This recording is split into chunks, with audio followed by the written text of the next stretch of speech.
Bonjour Monsieur Abar, Bonjour Dorian. je suis ravi de vous retrouver aujourd'hui en tant qu'expert Stratexio pour que vous puissiez nous parler de la gestion déléguée du développement d'entreprise et l'implantation de projets industriels. Voilà, Donc peut-être pour commencer, définissez vous et votre métier ainsi que votre modus operandi, s'il vous plaît. d'accord. Bon, alors écoutez, pour moi, c'est bien sûr, c'est élémentaire, c'est très simple. En fait, il y a deux cas de figure. J'assure donc ce qu'on appelle des mandats de gestion déléguée, c'est-à-dire que j'interviens au nom et pour compte d'entreprises industrielles essentiellement ou de services techniques françaises principalement, hein, sur deux régions du monde qui sont à la fois, enfin, qui sont d'une part l'Afrique de l'Ouest et en second lieu, le nord-est américain, essentiellement le Canada, l'est du Canada, en fait. Alors donc, les entreprises avec lesquelles nous avons été en relation, il y a deux cas de figure, encore une fois. Le premier, c'est c'est moi, qui, par ma connaissance du terrain, je le répète, plusieurs décades chacune des deux zones, nous constatons une possibilité, une opportunité pour une entreprise française d'apporter son expertise, son savoir-faire, etc. Bon. Le second cas, ce sont des entreprises françaises qui nous connaissent, entre guillemets, enfin qui me connaissent, et qui me disent, voilà Bernard, nous avons tel projet, nous avons appris que, est-ce que tu peux éventuellement nous aider? Donc ce sont les deux cas de figure, mais j'insiste sur le fait que dans un certain nombre de cas, c'est nous qui prenons l'initiative, c'est moi qui prends l'initiative effectivement de contacter l'entreprise en leur disant il semblerait que votre savoir-faire, vos références, etc., vous donnerait la possibilité de faire une opération intéressante sur l'une des deux zones donc, que j'ai déjà citées à deux reprises. Voilà.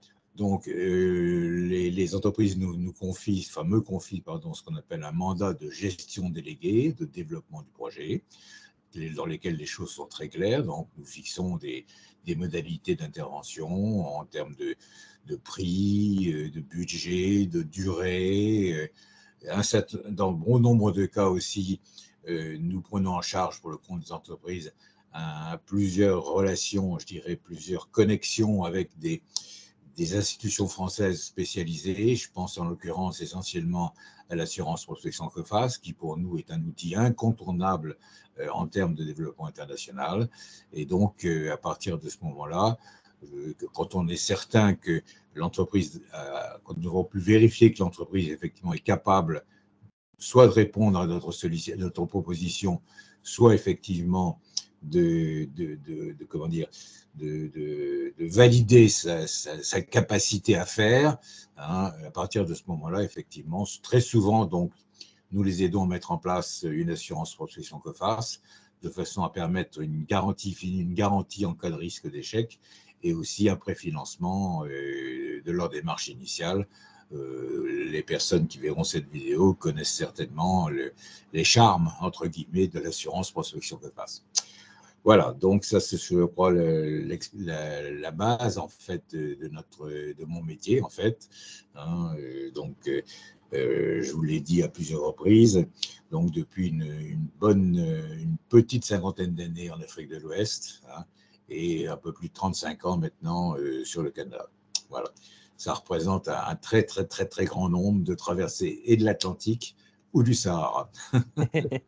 Ah oui, effectivement. Et peut-être pouvez-vous nous en dire plus sur le nombre de projets initiés ou développés sur ces deux zones?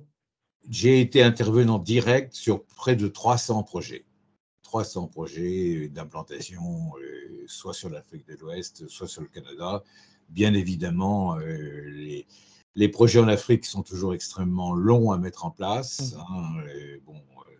Ça peut chiffrer quelquefois en 10 ou 15 ans, ça peut sembler aberrant, mais bref, l'un des tout premiers projets que j'ai eu à gérer, en Afrique de l'Ouest en l'occurrence, c'était pour un groupe familial français très important dans le secteur de la pêche industrielle. Bon, entre le moment où le président du groupe m'a dit Bernard, peux-tu nous aider à faire ça? J'ai dit oui. Bon, et il s'est passé, on a ouvert l'usine de transformation, en l'occurrence de production de conserve de thon, 12 ans après la Ouais. première demande. Ce n'est pas uniquement, le délai ne tient pas non plus uniquement à moi, il Mmh. tient au profil, je dirais, du pays en question, des difficultés qu'il y a à transiger, à obtenir des autorisations, etc. Puis il tient aussi, quelquefois, et même souvent, à l'entreprise française qui n'a pas que ça à faire. Bien sûr, ça reste un projet, alors que, bien sûr, bah, tous les jours, il faut manger, hein. Bon. Mmh. Ah bah, c'est effectivement et peut-être, quels secteurs d'activité, vont être, dans vos prédilections un peu? Bah, ça dépend des deux, chacune des deux régions a ses exigences, hein. Je pense par exemple à l'agroalimentaire. Il est évident que la satisfaction des besoins alimentaires des populations est quelque chose d'extrêmement important en Afrique, hein. Quand je dis alimentaire, ça peut concerner, parce que ça a été aussi un des premiers projets géants, entre guillemets, que j'ai eu à gérer, ça peut concerner également l'approvisionnement en eau, donc au travers de ce qu'on appelle très techniquement l'hydraulique villageoise. Bon.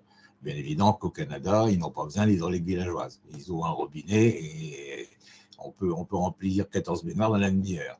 Alors qu'en Afrique de l'Ouest, très très souvent, le cas est tout à fait différent. Une grande partie des populations, hein, ont à faire quelquefois 10 à 15 kilomètres aller-retour pour aller chercher une bassine d'eau sale, en fait. Enfin bref, donc c'est pour ça que je vous dis, selon les régions, il y a bien sûr des prédilections, entre guillemets, pour un type de projet ou un autre. Bon. Ce qui n'exclut pas dans le domaine, par exemple, de l'agroalimentaire, qu'effectivement, il y a des entreprises européennes, l'une en particulier que je ne citerai pas ici, mais bref, hein, qui avait des difficultés à pénétrer l'Amérique du Nord, hein, et qui a suivi une de mes recommandations, en l'occurrence. Hein, je les ai aidés à acheter une première entreprise agro-industrielle sur place, hein, et bah, tout récemment, donc cette première assistance, c'était maintenant il y a 17 ou 18 ans. Aujourd'hui, ce groupe donc a une vingtaine d'usines au Canada et aux États-Unis dans le domaine de la transformation alimentaire. Donc il faut suivre vos conseils Bah, peut-être, oui, oui, oui, hein, et et la meilleure preuve que ce n'était pas de trop mauvais conseils, c'est que tout récemment, là, il y a moins d'un an, le groupe du gros industriel français, en l'occurrence, a vendu, pour des raisons stratégiques et pour des raisons financières qui lui sont propres, a vendu plus de la moitié de son parc de 18 usines, hein, à un groupe financier local, hein, pour la bagatelle de 700 millions d'euros. Bon, voilà. ce qui est Donc, pas mal et là, vous parlez d'une grande entreprise. Est-ce que c'est ce profil tout le temps que vous accompagnez ou il y a d'autres typologies d'entreprises, que vous êtes capable d'accompagner? non, non, ça peut être des choses beaucoup plus raisonnables, je dirais, entre guillemets, hein. J'ai eu plusieurs mandats à l'époque avec une entité du groupe Mullier, qui est leur division néo-restauration, hein. Pour cette division néo-restauration, ce groupe avait développé des technologies très pointues, hein, en matière de, comment on appelle ça, cuisson sous vide, pardon. Et donc, ils D'accord. avaient monté une superbe usine ici dans les Hauts-de-France, d'ailleurs. Et en fait, on a beaucoup travaillé avec eux pour l'implantation, enfin, un grand groupe de restauration locale, là, plusieurs centaines de restaurants qui avaient découvert cette usine en France, nous avaient dit, Bernard, nous, on serait intéressés effectivement à construire la même usine, mais il nous faudra l'assistance du groupe français. Donc, on a Mmh. travaillé 3 ans sur ce projet pour cette grande chaîne de restauration, d'une mise en place donc d'une unité, d'une usine de conservation sous vide. Voilà. D'accord Alors, et bien évidemment, le groupe Mullier, c'est un peu comme le groupe dont je vous parlais précédemment. C'est pas une PME vraiment, même si c'est une constellation de PME, hein. Mais je les ai pas tous en tête, bien sûr, mais nous avons eu bien sûr d'autres projets dans le secteur agro-industriel. Ça va depuis la production de champignons, enfin bref, je ne les ai pas tous en tête, il y en a tellement, vous me permettrez, mais il y en a quelques-unes que je retrouve quand je parcours mon répertoire de référence. bon, bah, Voilà. super et quelle va être, la durée des mandats confiés par les entreprises françaises que vous accompagnez? Mais Peut-être une moyenne ou une j'ai donné fourchette? un premier exemple il y a quelques minutes, je crois, Lorient, hein. Je vous ai cité le cas de ce groupe familial dans le Mmh. secteur de la transformation du poisson, où entre le moment où le président m'a dit, Bernard, est-ce que tu peux nous aider à ça? J'ai dit oui, hein. Il a fallu attendre 12 ans pour que l'usine soit opérationnelle sur place. Donc oui, c'est quand même beaucoup du long terme, voire très long terme. Oui, oui, si on veut, mais enfin, je vous dis, tout dépend du contexte local, hein. Est-ce qu'il y a une réglementation très exigeante localement? Quelles sont les particularités? Dans certains cas, par exemple, quand on veut travailler dans des zones portuaires hors taxes, hors douane, bon, c'est évident qu'il faut remuer beaucoup d'administratifs Mmh. pour obtenir toutes ces autorisations. Il ne Mmh. suffit pas de dire je débarque 3 cargos de poissons entiers et puis je les mets en boîte et j'y repars. Enfin, ce sont des années quelquefois, en Bien tout cas sûr. dans le contexte de l'Afrique de l'Ouest, hein, des années de discussions, de négociations, enfin bref, bon, bref. Mmh. Et Mmh. surtout de qualité des partenaires locaux, puisque dans la plupart des cas, hein, les groupes français que nous coachons, entre guillemets, hein, s'associent à des Des financiers ou à des industriels locaux. D'accord. OK.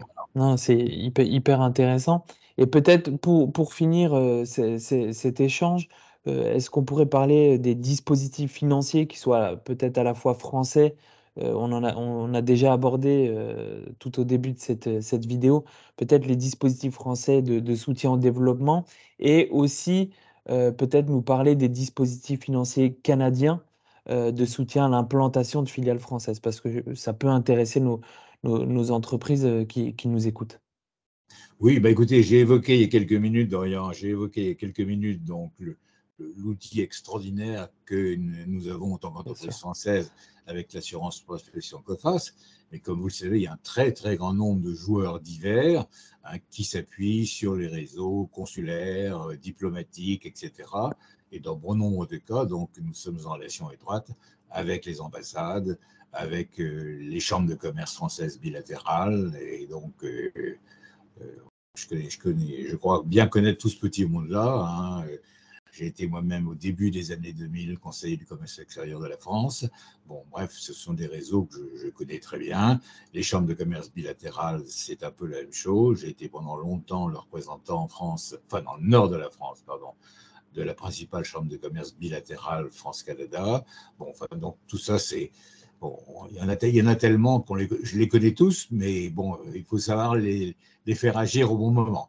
C'est Et ça. puis savoir aussi que malheureusement, dans certains cas, mais ça c'est parce que nous sommes bien français, je dirais, il y a des concurrences entre ces différents réseaux qui revendiquent dans leur panel de référence la propriété, entre guillemets, ou l'initiative de tel ou tel développement. Mmh. Ça c'est la France, hein.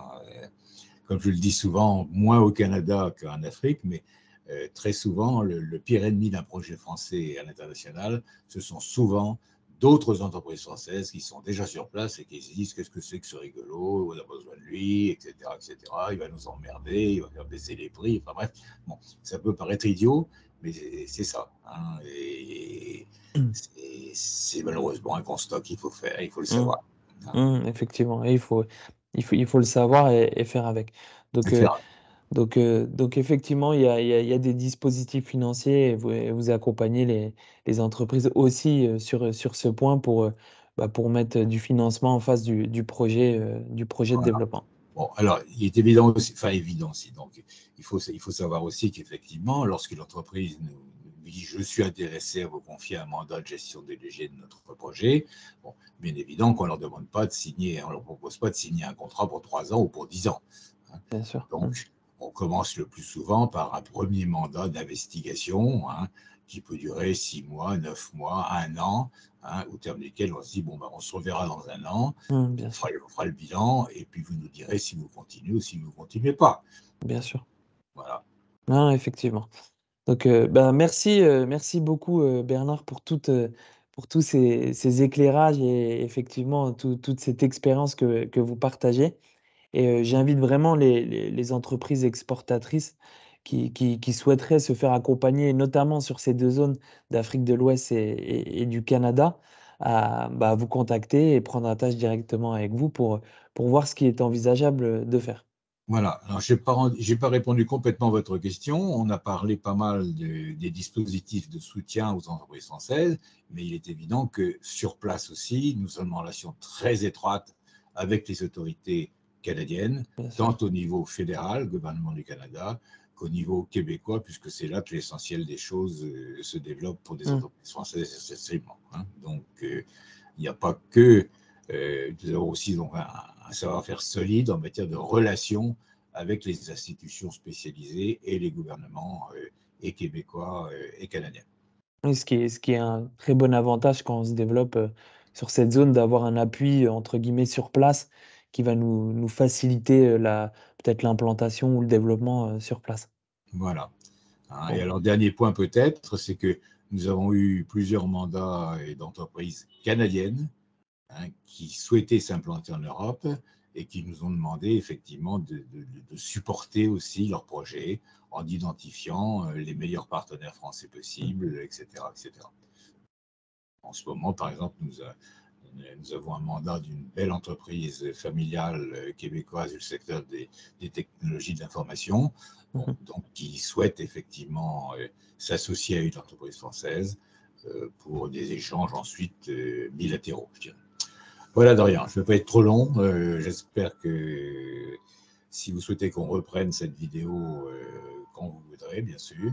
Bien sûr. Ouais, puis j'invite vraiment les dirigeants qui souhaitent en savoir plus sur ces 2 zones et s'y développer à vous contacter directement et on leur donnera avec grand plaisir vos contacts. Merci beaucoup, Dorian. Merci Merci. Bernard.